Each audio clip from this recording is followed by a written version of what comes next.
nakuha kong info. Ito ba to? Sa party list votes lang, more than 3 million or 3 million ang overvotes.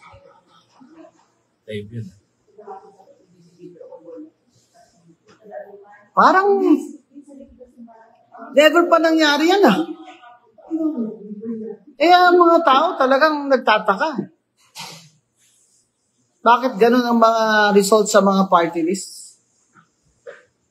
Saka ang daming party list na bago, nananalo. Anong strategy nila, di ba?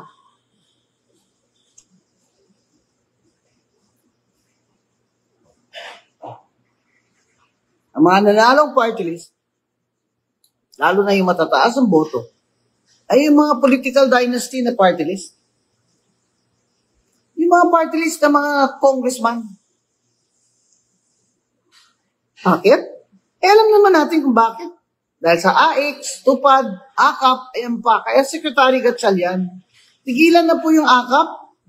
Huwag po ibigay yan sa mga congressman ang control dyan.